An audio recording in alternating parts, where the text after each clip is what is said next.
Should you or should you not stay together for the kids? Hi, welcome to Therapy Matters. I'm Claudiu Manea and I'm the second greatest therapist in the world. Today we talk about a common question that you can see all around the online medium, and that is, should we or should we not stay together for the kids? And my short answer to this question is yes, you should. And let me elaborate on that in the next couple of minutes. So,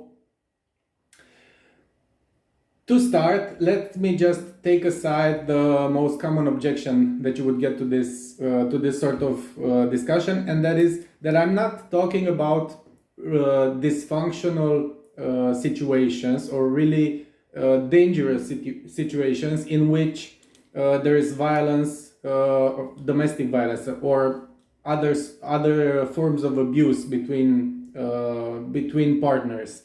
I'm not talking about the man abusing the woman or the woman abusing the man. Those are situations from which you have no other choice than to escape. But I am talking about the more common situation in which two people get together, they decide to start a family, they get married, they have kids, and then they decide that they don't love each other anymore, and why should we stay together, and why should our children feel that we don't love each other, that we don't respect each other? Why should they witness infidelity? Why should they witness arguing and so on? And my answer to that is that you are correct. Your children should not witness all of that. But why would all of that be necessary just because you feel that there's not enough love between the two of you anymore? So how about if you decided to take on the responsibility of having a family? How about you live up to those expectations, and how about you live up to those responsibilities that you've taken on willingly, I might add. So the question is not whether the children should live in a joyless family. The question is, why do you feel the need to make other people responsible for you not acting like a grown-up? I mean, what are you, 12? You don't love your husband or your wife anymore, and you decide to screw around or to get a divorce just because you got up in the morning and you didn't like the way her ass looks? What are you? Are you serious? I mean, that's not the way a mature person behaves and thinks about things. And the idea is that maybe you didn't quite understand what the responsibility of starting a family involves, really. That might be. But when you do decide to take on that responsibility, you decide to take on all of the after effects, not just the ones that you foresaw. So whether or not you expected family life to be like that, it doesn't really matter. You are required to adapt, and you are required to provide an optimal environment for your children and your family to grow, to live, and to develop. So it's not a question of feelings. It's not a question of should I do this even if I don't feel like it? Yes, of course you should. It's what grown-ups do. They do a whole bunch of stuff when they don't feel like it, like go to work, like take their kids to I don't know, to cartoon movies or whatever. There are a whole bunch of things that an adult person, a grown-up person, a responsible person does, and that he doesn't necessarily get a kick out of. So should you stay together for the kids? The answer is yes, but not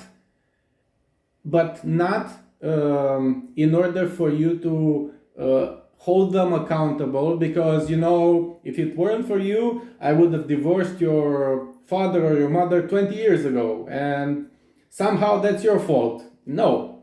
How about your child is not responsible for your life decisions? How about you don't even have that conversation with your child? How about if you feel like you don't love your partner anymore, you do something about it aside from getting a divorce?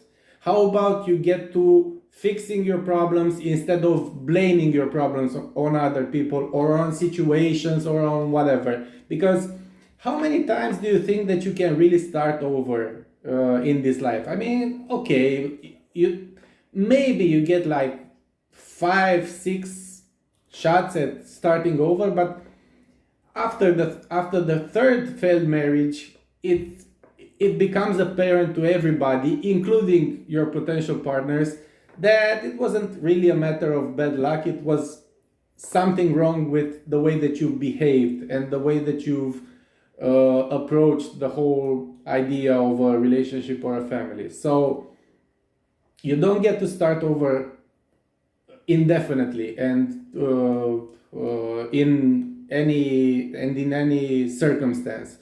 And even if you do start over, what do you think is going to change? I mean, do you really think that all of the problems lie with your partner? Do you really think that you don't bring all of that nonsense with you in a new relationship? I mean, come on. Just be honest with yourself. It's not just your partner, it's also you.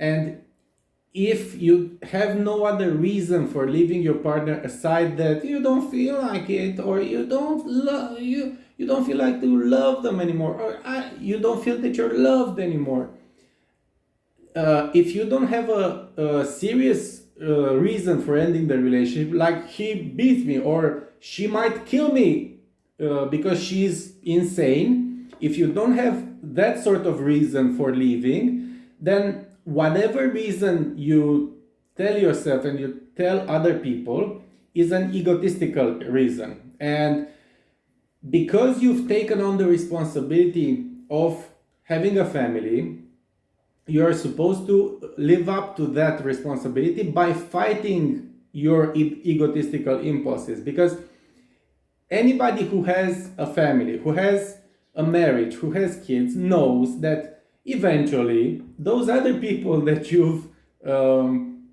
taken responsibility for have needs that interfere with your individual needs. And you sometimes do not feel like getting out of bed in the morning, for instance, but you do because there are people relying on you to do certain stuff.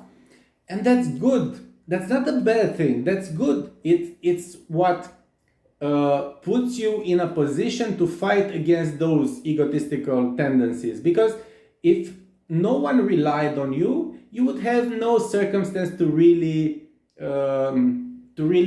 change something about yourself, to really put yourself in a position to become a better person eventually. So it's good that it happens. Okay, it might be uncomfortable, and sure, I'm the first one to agree to that. It's really uncomfortable, but it's good for you in the long run. So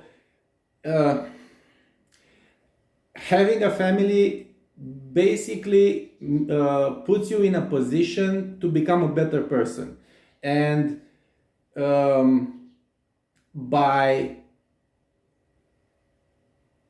looking for a way out, you're denying yourself that opportunity. And you're also not living up to the responsibilities that you took on, which doesn't really reflect well on your character. But that's another discussion. So more on point. Should you stay together for the kids? Yes, but don't make that to be their responsibility. That's supposed to be your decision from beginning to end. So you've decided to take on that responsibility, see it through to the end. It's what adults do, it's what's expected of you, and it's what's best for you in the long run. So think about that, and if you